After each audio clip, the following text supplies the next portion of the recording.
Hey guys, I've been thinking about it and I'm gonna become a dungeon master. Holy crap! This moron as a dungeon master? There are going to be some sad days ahead. Come on, you guys. How about instead of getting down on the barbarian, we show some support instead? Indeed. Who knows? Perhaps it'll be an improvement over our current situation. Oh yeah, good point. Yeah, why don't we go around the table and talk about all of the horrible things our dungeon master has done over the years? That seems logical, and by so doing, we'll help our fine barbarian here to avoid all of the classic dungeon master pitfalls. Yes! Yeah, let's do this! This will be great.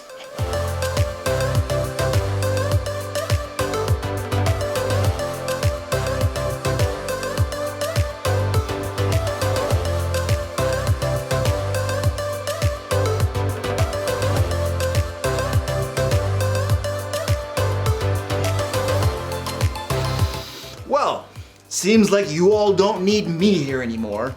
Just take my stuff and go. Good day, sirs. Well, looks like the moron is up now.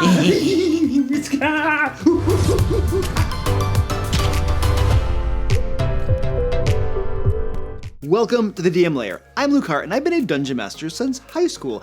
On this channel, I give practical Dungeon Master advice that you can implement at your game table. Today in the Lair, we're going to rattle off the top 15 pieces of horrible Dungeon Master advice that is floating around out there that you should ignore at all cost. Because yeah, it's bad advice. Before we jump in, I want to let you know that my Kickstarter, Into the Fae, will be launching in just 1 month. There is a link below to the pre-launch page where you can choose to be notified when it launches. Into the Fae is a 5th edition adventure module that will take a party of 4 to 6 adventurers from levels 1 to 5. It features gorgeous dungeon maps, my quest point mechanic for leveling up, lots of brand new Fae creatures, a fully fleshed out starter town and region, and tons of cool art. And of course, all of the awesome adventures in it were designed by yours truly.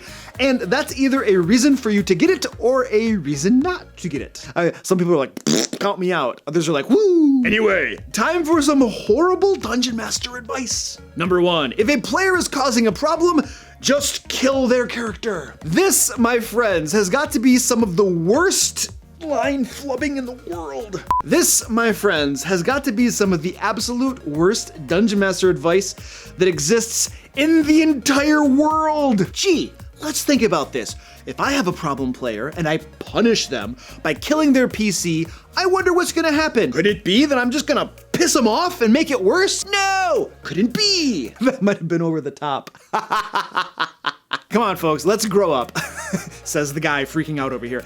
If you have a problem player, talk to them like an adult. Figure it out like responsible human beings. Or is that too much to ask? Number 2, never say no, say yes, but instead. Okay, look, I get the spirit of this piece of advice, and I do agree that a Dungeon Master should always seek to not say no right out the gate. However, there is a time and a place for a strong no. Sometimes players want to do things that are just straight up impossible, or things that are vile and loathsome and would violate other players' comfort level. In such cases, there is nothing wrong with saying no, followed by an explanation of why X thing is either not possible or not allowed. Number 3.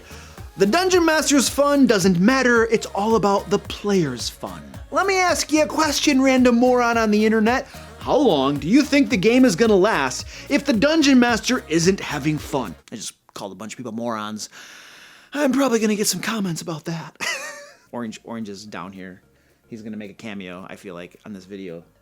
But he's right here. And here's another question, brainchild. If the Dungeon Master works their butt off preparing a game and then running it at the table for their players, doesn't it seem only fair that the Dungeon Master can have some fun and enjoy the fruit of their labors? Now, of course, the player's fun is important too. In fact, if I were to be so bold, I would say that the fun of everyone at the table, Dungeon Master and players, is equally important.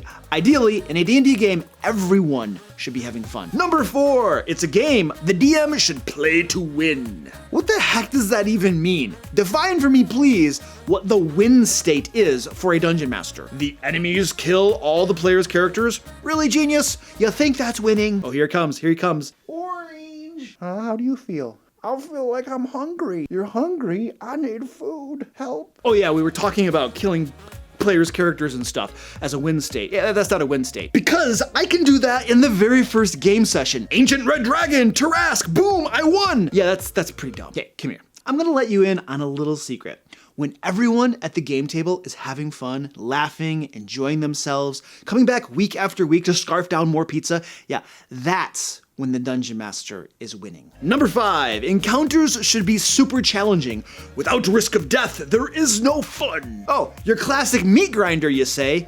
Let me tell you a little story. I had a player once that asked me to run a meat grinder module he had bought. Now, he personally had tried running it for his players, but none of them had liked it because it was way too hard and brutally lethal. Dude, like lots of players just don't like meat grinders.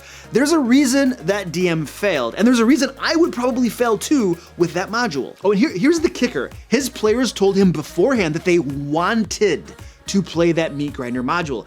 I guess there is a big difference between agreeing to something conceptually and experiencing it. Number 6, balance everything around the player's characters. Yes, but no. Here's the thing.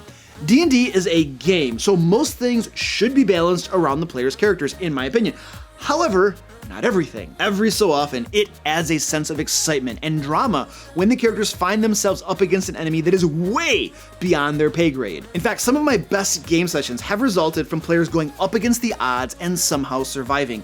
And that would have never happened if I only ever presented them with balanced encounters and situations. For instance, this one time I put a dragon turtle in a dungeon designed for characters who were way too low of a level to even think about fighting it, and an amazing game session resulted. There's a link below to my Never Upset a Dragon Turtle video if you want to hear about that. Number 7, never fudge the dice. Now, I'm kind of on board with this one just a little bit, but no, I rarely fudge the dice, but when I do, it's to improve the game experience. In my opinion, fudging the dice is the lazy Dungeon Master's method of cultivating the game experience on the fly, and there are much better ways to do it.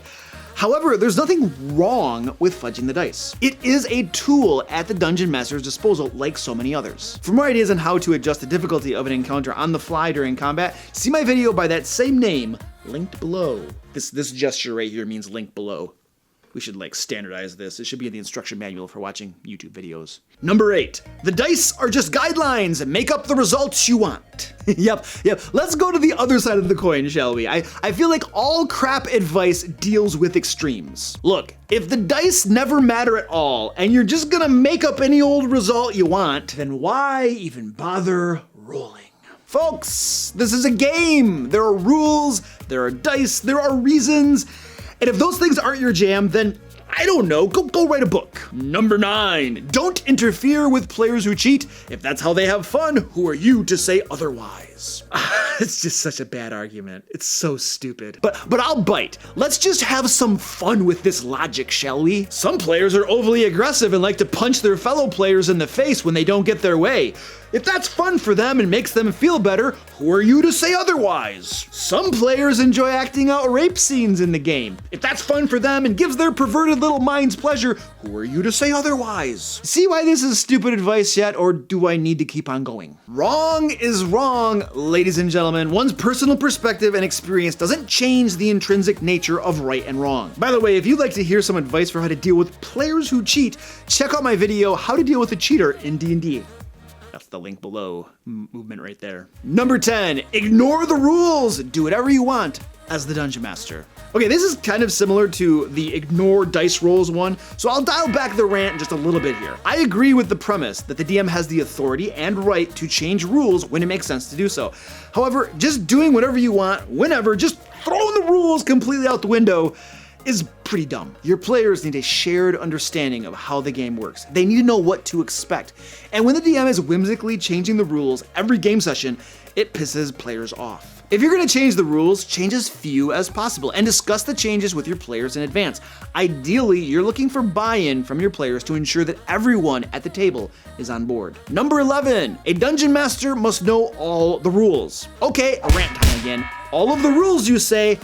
All of them? Are you nuts? Like really, look, you see all these?